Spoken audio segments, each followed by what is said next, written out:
আসসালামু আলাইকুম। সকলো ছাত্ৰ ছাত্ৰী আশা কৰোঁ ভালে আছে। আল্লাহ মোকো ভালে ৰাখিছে।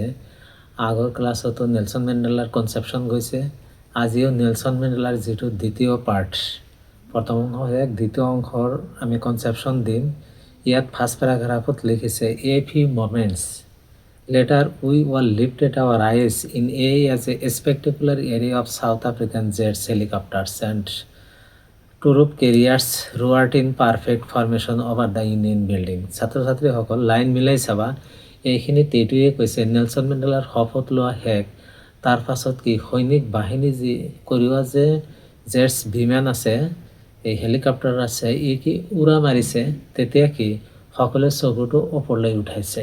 যেনেকৈ কোনো যদি মিটিঙত আমি যাওঁ, যদি হেলিকপ্টাৰ প্ৰগ্ৰাম থাকে, তেনেহ'লে মিটিং শেষ হোৱাৰ পাছত যেতিয়া হেলিকপ্টাৰটো উৰা মাৰে, তেতিয়া আমি সকলোৱে চকুটো এনেকৈ ওপৰলৈ চাওঁ।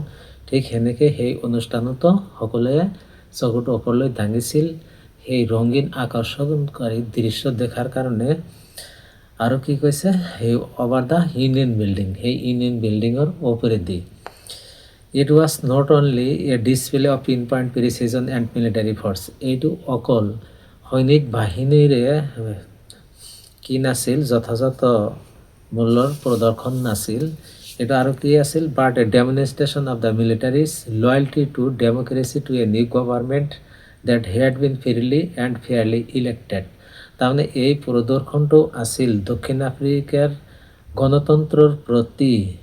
আৰু কি হৈছিল, সৈনিক বাহিনীয়ে এই নতুন চৰকাৰৰ সন্মান জনাইছিল আৰু দক্ষিণ আফ্ৰিকাৰ গণতন্ত্ৰৰ প্ৰতি কি কৰিছিল, সন্মান জনাইছিল, যিখন চৰকাৰ অলপ আগতে সুন্দৰভাৱে আৰু ধুনীয়াকৈ নিৰ্বাচিত হৈছিল। তাৰমানে নেলছন মেণ্ডেলাৰ চৰকাৰ যে নিৰ্বাচিত হৈছিল তাৰে কথা কৈছে।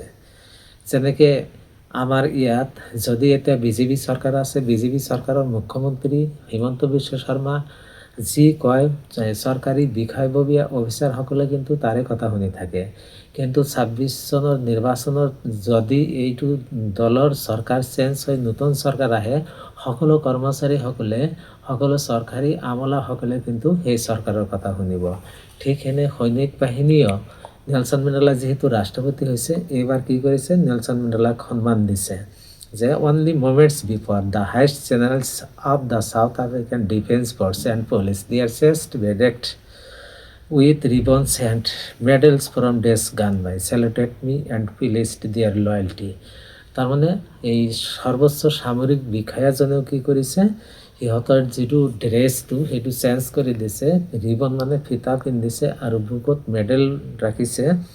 সিহঁতে কি কৰিছে, এই নেলছন মেণ্ডেলাক সন্মান দিছে। নেলছন মেণ্ডেলাই কোৱা মতে মোক সন্মান কৰিছিল। এণ্ড পিলিস্ট দিয়াৰ লয়্যালটি, আৰু সিহঁতৰ আনুগত্যৰ প্ৰতিশ্ৰুতি দিছিল। এবাৰ কৈছে আই ৱাজ নট আনমাইণ্ডফুল, তাৰমানে মই অমনোযোগী নাছিলোঁ। নেলছন মেণ্ডেলাই নিজে কৈছে, আই মানে নেলছন মেণ্ডেলা, যে সৈনিক বাহিনীয়ে সন্মান দিলে নেলছন মেণ্ডেলাক, আকৌ কি কৰিলে, নতুন চৰকাৰক সন্মান দিলে, আকৌ গণতন্ত্ৰৰ প্ৰতি সন্মান দিলে। কিন্তু নেলছন মেণ্ডেলাই কি কৈছে, মই অতীতৰ ঘটনাবিলাক পাহৰি যোৱা নাই। সেই অতীতৰ ঘটনাবোৰ কি, এইবাৰ আহা, যে কি কৈছে, saluted me and pledged their loyalty, এতিয়াতো মোক সন্মানো কৰে, আকৌ আনুগত্য প্ৰকাশ কৰে। For they would not, I was not unmindful of the fact that not so' many years before they would not have saluted but arrested me. মানে বহু বছৰ আগত এই সৈনিক বাহিনীয়ে, আজি যি সৈনিক বাহিনীয়ে সন্মান দিছে, চেলুট জনাইছে, সেই সৈনিক বাহিনীয়ে কি কৰিছে, সন্মানটো দিয়া দূৰৰ কথা, নেলছন মেণ্ডেলাক গ্ৰেপ্তাৰ কৰিছিল। সেইটো এতিয়া নেলছন মেণ্ডেলাৰ মনত পৰিছে। Finally a chevron of Impala jets left a smoke trail of the black, red, green, blue and gold of the new South African flag. অৱশেষত সেই নেলছন মেণ্ডেলাৰ যিটো ইম্পালা জেটছ উৰাজাহাজ, সেইটো উৰা মাৰিছিল। এই উৰাজাহাজটো চেভৰন মিনছ, তাৰমানে উৰাজাহাজ যেতিয়া ওপৰত উঠে হেলিকপ্টাৰ, কিন্তু ডাইৰেক্ট ডিৰেকশ্যনত উঠি নাযায়, এটা ভি আকৃতিৰ চিহ্ন বনায়, সেইটো বনাইছিল। তো গতিকে ইয়াত আহিব পাৰে যে অৱশেষত এই ইম্পালা জেটছে এটা ভি আকৃতিৰ চিহ্ন বনাইছিল আৰু এটা ধোঁৱা এৰাইছিল। সেই ধোঁৱাটোৰ ৰং কি আছিল, যে black, red, green, blue and gold of the new South African flag. মানে নতুন দক্ষিণ আফ্ৰিকাৰ এইটো আছিল জাতীয় পতাকা। সেই জাতীয় পতাকাৰ কালাৰবিলাক আছিল black, red, green, blue and gold. এবাৰ প্ৰশ্ন যে how many colours of the new South African flag, যদি কোৱেশ্যন আহে তেনেহ'লে ছাত্ৰ ছাত্ৰীসকল লিখিবা কি 5 কালাৰ্ছ। আকৌ যদি আহে what are the colours of new South African flag, তেতিয়া লিখিবা the colours of new South African flags are black, red, green, blue and gold. এইখিনিত কোৱেশ্যন এটা আছে কি what do the military generals do, এটা কোৱেশ্যন আছে। তেতিয়া লিখিবা কি the military generals showed their loyalty to the democracy of South Africa and saluted Nelson Mandela. এইটো এটা হ'ল। আকৌ যে how do the military জেনাৰেলছ changed দিয়াৰ এটিটিউড এণ্ড হোৱাই, তাৰমানে এই সৰ্বোচ্চ সামৰিক বাহিনীয়ে কিয় সিহঁতৰ পোচাক পৰিৱৰ্তন কৰিছিল আৰু কিয়, এইটো কোৱেশ্যন ইয়াত থাকিব। নেক্সট পেৰাগ্ৰাফ দেখা, the day was symbolised for me by the playing of our 2 national anthems and the vision of white singing Nkosi Sikelel' iAfrika and black singing Die Stem. The world anthem of the Republic, although that day neither group knew the lyrics of the anthem they once despised, they would soon know the words by heart. এইটো পেৰাগ্ৰাফত কৈছে সেই দিনটো কি চিম্বলিষ্ট, মানে কি সংকেত দিছিল, যে দ্য ডে ৱাজ চিম্বলিষ্ট, সেই দিনটোৱে সংকেত দিছিল ফৰ মি, মোৰ বাবে, by the playing of our 2 national anthems, দুটা ৰাষ্ট্ৰীয় সংগীত গাই এটা সংকেত দিছিল। এইটো কিহৰ সংকেত, মানে white skin people and black skin people equal. সেইকাৰণে ব্লেক স্কাইন পিপুলৰ এটা ৰাষ্ট্ৰীয় সংগীত আছে, সেইটো হৈছে এনকচি চিগিলেল আই আফ্ৰিকা, সেইটোও গাইছিল। আকৌ ব্লেক স্কাইনটোৰ যিটো পিপুলৰ যিটো নেশ্যনেল এন্থেমছ ডাই এষ্টেম, এইটোও গাইছিল। যদিও সেইবিলাক গীতিধৰ্মী আছিল, আগত সিহঁতে কি সেইটো ঘৃণা কৰিছিল। গতিকে ইয়াত এটা প্ৰশ্ন আছে, how many national anthems were sung in South Africa on the day of inauguration ceremony? Answer কি হ'ব 2 national anthems. আকৌ ইয়াত কোৱেশ্যন হ'ব, what was the national anthems of white skinned people in South Africa? দক্ষিণ আফ্ৰিকাত বগা মানুহসকলৰ ৰাষ্ট্ৰীয় সংগীত কি আছিল? এনচাৰ কি হ'ব এনকচি চিগিলেল আই আফ্ৰিকা। আকৌ what is the national anthems of black skinned people in South Africa? Answer কি হ'ব ডাই এষ্টেম। এইখিনি ইয়াত কোৱেশ্যন।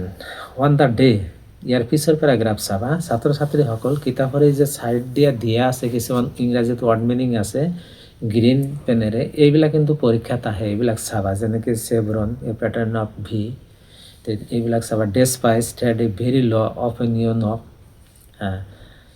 পেজ নম্বৰ 19ৰ লাষ্ট পেৰাগ্ৰাফত আহা, on the day of inauguration I was overwhelmed with a sense of history. তাৰমানে Nelson মেণ্ডেলাই কৈছে সেই উদ্বোধনীৰ দিনা ইতিহাসৰ প্ৰতি সচেতন হৈছিল, কি হৈছিল, সজাগতা হৈছিল in the first decade of 20th century, মানে 20 শতিকাৰ প্ৰথম দশকত কি হৈছিল, যে a few years after the British Anglo Boer War and before my own birth, মানে নেলছন মেণ্ডেলাই কৈছে ইংৰাজ ঔপনিৱেশিক বিশ্বযুদ্ধৰ পাছত আৰু মোৰ জন্মৰ আগত কি হৈছিল, the white skin peoples of South Africa passed up their differences and erected a system of racial domination against the dark-skinned peoples of their own land. তার 20 শতিকাৰ প্ৰথম দশকত, 20 শতিকাৰ প্ৰথম দশক তাৰমানে 1901 চনৰ পৰা 1910 চনলৈ কি কৰিছিল, হোৱাইট স্কাইন পিপুলে এনেকা এটা পদ্ধতি কৰিছিল যে ডাৰ্ক স্কাইণ্ড পিপুলৰ বিপক্ষে, যে সিহঁতৰ ভূমিত যাব দিয়াই নাছিল। ইয়াত যদি কোৱেশ্যন থাকে, what was the system of government in South Africa in the first decade of 20th century, মানে 20 শতিকাৰ প্ৰথম দশকত দক্ষিণ আফ্ৰিকাত চৰকাৰৰ পদ্ধতি কেনেকুৱা আছিল।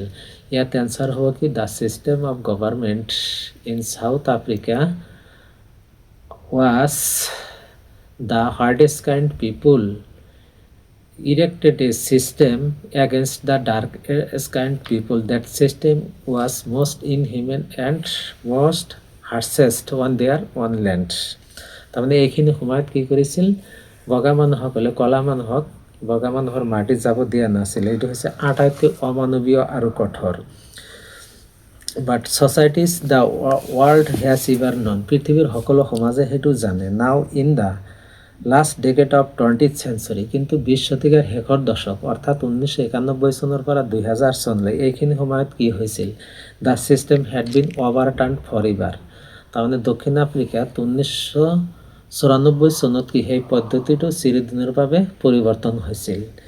ইয়াত কোৱেশ্যন থাকিব যে what was the system of government in the last decade of 20th century in South Africa. Answer কি হ'ব? The system of government in South Africa in the final decade of 20th century, that the system of government had overturned for ever, মানে চিৰদিনৰ বাবে পৰিৱৰ্তন হৈছিল। কি হৈছিল? And replaced by one that recognised the rights and freedoms of all peoples, আৰু সকলো জাতিৰ কি হৈছিল? সকলো মানুহৰ অধিকাৰ আৰু স্বাধীনতা স্বীকৃতি দিছিল, regardless of the colour of their skin. আৰু তেতিয়াৰ পৰা কি দক্ষিণ আফ্ৰিকাত ছালৰ বৰণৰ কোনো বিবেচনা নাছিল, মানে কোন কলা কোন বগা এইবিলাক কোনো আলোচনা নাছিল। ঠিক আছে ছাত্ৰ ছাত্ৰীসকল, আজি যিখিনি বুজাইছোঁ ইয়াৰ পিছত আৰু 2টা ক্লাছ লাগিব এইটো নেলছন মেণ্ডেলাৰ পাৰ্টটো বুজাওঁতে। গতিকে ছাত্ৰ ছাত্ৰীসকল, তোমালোকে যিদিনাখন যিখিনি বুজাইছোঁ এইখিনি মনোযোগ দি পঢ়ি থাকিবা, তাৰ পাছৰখিনি আকৌ বুজিবা। তেতিয়া পাৰ্টটো তোমালোকে যিমানে হাৰ্ড হওক সিমানে তোমালোকে ইজি পাই যাবা। Thank you my dear student.